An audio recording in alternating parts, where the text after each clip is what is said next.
This is the Tigers Postcast, your instant game reaction for the Detroit Tigers. Part of the Locked On Podcast Network. Your team every day. Hey, now that's more like it. Just what the doctor ordered. The Tigers salvaged the finale and stopped a brief 2-game skid on some afternoon baseball at Comerica Park. Welcome into a live Locked On Tigers podcast. I am your host, Jake Riepma. You can follow me on Twitter at Jake_Riepma. This is your Tigers post-game destination. It's the Locked On Tigers postcast, free and available wherever you get your podcast. Make it your first listen following the final out. And oh yes, make sure you like today's video and subscribe to the channel if you haven't already. You know how it works around here. We discuss all things that took place today, like the Tigers avoiding a sweep, Casey Mize looking much better. Hopefully the news on Finnegan is not serious, on Kyle Finnegan unable to come into the game with a groin tightness. And then, of course, Kerry Carpenter's big home run and everything else. So buckle up, dial it in. Let's get after it. As always, your comments are welcome. But this is a much needed victory for the Detroit Tigers. Oh, yes, by the way, I'll have our biggest talking point, turning point, and player of the game. It's the biggest victory in a little while for the Tigers because it felt like they needed it. And I say a little while because it had a similar feeling as the victory to open the series in Kansas City after the sweep at the hands of the Athletics, where you feel like you're reeling a little bit. You feel like, okay, give us something to believe in. And Casey Mize provided exactly that. 5 innings, just the 1 earned run. But how about Casey Mize just pounding the strike zone? 17 first pitch strikes out of 19. That, my friends, is our biggest talking point. This is what you'll be talking about.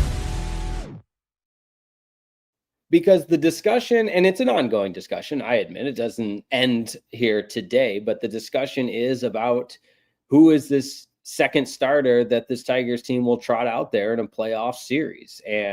But after Tarek Skubal, who can you feel good about? It certainly isn't Charlie Morton, and most of the time, at least in recent times, hasn't felt like Casey Mize until this afternoon. So loved seeing the quality start. And again, I'm not crowning him, but 5 innings, 1 earned run, that gives you a shot to win. And Benetti and Dirks talked about it quite a bit throughout the course of the broadcast that, you know, the Tigers are just looking for somebody to solidify themselves as that second starting pitcher in the rotation. Now, offensively, got to give a ton of credit to Kerry Carpenter, and perhaps an oopsies by the Mets in allowing Carpenter to stay in this game, because, you know, if they bring in a lefty in his previous at-bat, he's likely getting pinch hit for, just the way AJ operates and so on and so forth. But he stays in the game and then delivers the biggest swing of the afternoon, a 3-run bomb in the 7th inning to take it from a 3-2 game to a 6-2 game. So all kinds of insurance there.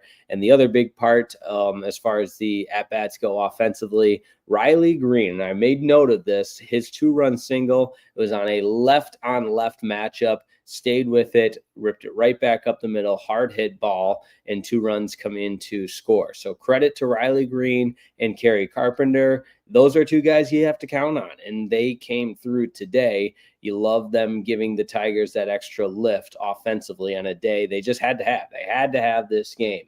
Other notes, as I mentioned, we'll get into it here. But defensively, it looked a lot better. And even though Holton was not great when he first entered the ball game in that 6th inning, walks some guys, comes around to score, the defense behind the bullpen today between Holton, Canely, and Vest was very impressive, turning a couple important double plays that obviously helped the pitcher out in that sense. So this team, hey, I'm just going to go ahead and point out the obvious. When they play better defense, you know, there was the really rough stretch that culminated with some egregiously bad defense and errors in the series in Sacramento. But when this team is sharp defensively, they get enough offensive support, and somebody outside of Tarek Skubal actually puts forth a quality start, they're going to win a lot of baseball games. And I know that's just pointing out the obvious, but let's call it how it is. Casey Mize, 5 innings, just the 1 earned run, Kerry Carpenter, 3-run bomb, Riley Greene, 2-run single. You will take all of it. And just so I don't leave anybody out, that's right, the Tigers got on the board in the second when McKinstry scored on that Jake Rogers single to right. So there you have it. It was a much needed win in the face of a potential sweep and needing to get that last game in the series to avoid the sweep. Day game at Comerica Park in front of your home crowd. And now the Tigers continue to have that nice schedule that we've talked about at length in August and into September, with the off days sprinkled in throughout the midst of each week. So off day tomorrow before the White Sox come to town for a 3-game series. Let's get into the comments, because I always love hearing everybody's opinion, especially after a win. We've had a couple of sad down in the dump shows the last couple of days. Amber leads us off with the comment, "What a great game. Good win. They did better today." Fishy's up next. Bullpen news. Trustin Canley is back and Montero is hella good. We are cooked without Finney. Yeah, Montero, even at the end there, he ends up getting Soto, yeah, but that 9th inning took a little bit longer than it needed to. And Canley, again, he uses his defense. You had to have it, but without Finnegan, then nobody can predict or control injuries. But my goodness, if you lose Finnegan, and again, the game just ended, so if you're listening to this on the audio only version, or maybe at a later time and something's come out about the severity of the groin strain, or the tight groin, not even strain, let me retract that, but the tight groin that Finnegan was unable to go into the game with, then obviously at this point in time, we're hoping for the best. But Will Vest does a good job in relief as well, coming in the 7th and then pitching through the 8th. He didn't have a lot of the command. He was starting a lot of guys off with a couple of balls and, working through some difficult counts by not getting ahead of hitters, which is a little bit concerning. And so for Will Vest, yes, Mize was 17 out of 19 first pitch strikes, just incredible. Will Vest just 2 of 6 batters he faced. Canley was even worse, 1 first pitch strike in 6 batters. Now, of course, that's not the end all be all, because just because you throw a first pitch strike doesn't mean it's a competitive first pitch strike, and so on and so forth. So, all right. Rodney Morgan is up next. He says, "Hallelujah. Don't like those NL teams." This is an interesting point from Robert. "I'm not sure why AJ took out Mize after 5 innings. He had only 69 pitches. Yeah, I thought that too, especially with the good command he had, the way he was attacking the zone, but had gone through the order twice. So maybe you're thinking, hey, don't risk it going through the order for a 3rd time where Mize has struggled at times. And Benetti made the point, and maybe it was Dirks, and I'm paraphrasing, so I'm not quoting them per se, but it was almost like there was a comparison to the way you would call or manage a playoff game, where, okay, your starter just gave you 5. Now you can feel good about going to the bullpen with Holton in the 6th and then Finnegan 7th, or any combination of Finnegan and Vest to close it out there. And that's why the importance of guys, and I know he's not with the team right now for bereavement, and you're rooting for Paddock to have some impact on this team in middle relief, because it's not going to be as a starter, but the importance of that middle relief based on the way this team is structured, and really just the way Major League Baseball is played in this era. So Ethan is up next. Ethan May Music. "Great to see the boys playing good baseball. We really need Mize to have a good game." Indeed. Who's up next? Sean Gray. "Needed that win big time. Nice to see Carp go deep." Indeed, it was, especially because that provided a 4-run cushion in what was a 1-run game. Braylon Dennis, "The entire month of September is very favorable in terms of the schedule. Indeed, you got to still play every game and beat the teams on your schedule." Demetrius McNeil is up next. "Casey Mize and Kerry Bonds want to make sure they will not get swept by the mighty Mets. Enjoy the day off before the White Sox on Friday. Play that song, Mr. DJ." There you go. And I know you guys know I'm not a magic number guy until it gets, very, very slim and down to single digits, probably less than 4. But Sean Gray reminding us a little early, but magic number is now 15. LOL. There you go. All right, Jason Walter, win number 81. DJ, play that song. Indeed, indeed. And keeping an eye on the teams that the Tigers need to stay ahead of in order to have that nice first round bye or not play in that opening round against some of the wild card teams. I agree with this, Robert from Robert Van Duven. Bad base running in the second by Torque. Should have never tried to get to second on the deep fly ball to center field. I tweeted it out, and I don't know how the Twitter algorithm works. Sometimes my tweets get seen by thousands and thousands. Other times nobody sees it. That was a tweet nobody saw. But I said the Tigers just love to run into outs on the bases and then use the guys as, oh, we're just being aggressive. We're making them make the play. Well, at some point in time, you got to stop making outs on the base paths. And I'd rather a little less aggression, a little bit more intelligence, and stop using the excuse or the disguise as, oh yeah, we're just out here being aggressive. No, you're being reckless and stupid. And that could have been a much bigger inning had Torkelson not made a pointless out at second base. Because what do the next two hitters do? They reach on singles. And had there only been one out, who knows how big the Tigers could have struck for as far as a rally in that inning. So I'm glad you brought that up. That was on my earlier note sheet, but given everything that happened after that, I hadn't quite got to it yet. All right, let's take a quick break. We'll leave the lights on here on the Locked On Tigers postcast here at Locked On and be back in just a moment. Hey, this episode of the Locked On Tigers postcast is brought to you by Upside. Hey, Locked On Tigers fans, are you still paying full price for gas? Stop leaving money behind. Get real cash back every time you fill up with the free Upside app. Simply download the free Upside app in the App Store or Google Play right now and start earning cash at the pump today. Use my limited time promo code SEASON and get an extra 25 cents back per gallon on your first fill up. You could make up to $300 a year just from buying the gas you already needed. At first, I thought, whoa, this has got to be too good to be true, but it's totally legit. Real people are getting paid just to make their daily commutes, and you can too. Plus, you can cash out anytime to your bank account or PayPal or an e-gift card for Amazon and other brands. So don't let this offer drive on by. Download the free Upside app right now using my limited prime code SEASON for a limited time 25 cent per gallon bonus. That's promo code SEASON. Offers may vary based on location.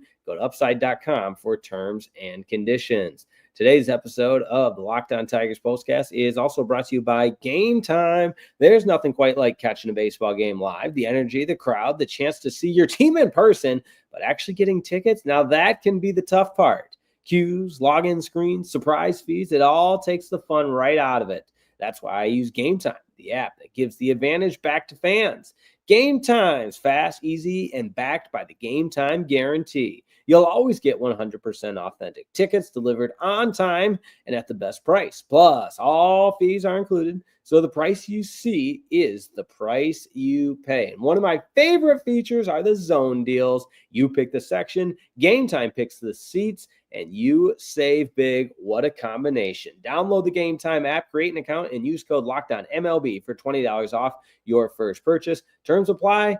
That's promo code LOCKEDON, LOCKEDONMLB for $20 off. Swipe, tap, ticket, go, download Game Time today. This episode of the Locked On Tigers postcast is also brought to you by our good friends at Monarch Money. Most people can't even name all their financial accounts or even what they're worth, whether it's 401k properties or investments. And even when you don't have the full picture, you can't always make the best decisions and you could leave money on the table. That's why there's Monarch Money. It's an all-in-one personal finance tool that brings your entire financial life together in one clean, easy-to-use interface and your laptop and on your phone. Monarch is built for people with busy lives. If you put off organizing your finances, Monarch is for you. Monarch does the heavy lifting for you. You can link all of your accounts in minutes, see clear data visuals, get smart categorization of your spending, and finally, feel in control of your money without ever touching a spreadsheet, which is good for me. It's all about maximizing investments, increasing your savings rate, easy reviewing finances with your partner and your financial advisor, and you can do it all on Monarch. So don't let financial opportunities slip through the cracks. Use code LOCKEDON at monarchmoney.com in your browser for half off your first year. That's 50% off your first year at monarchmoney.com with code LOCKEDON.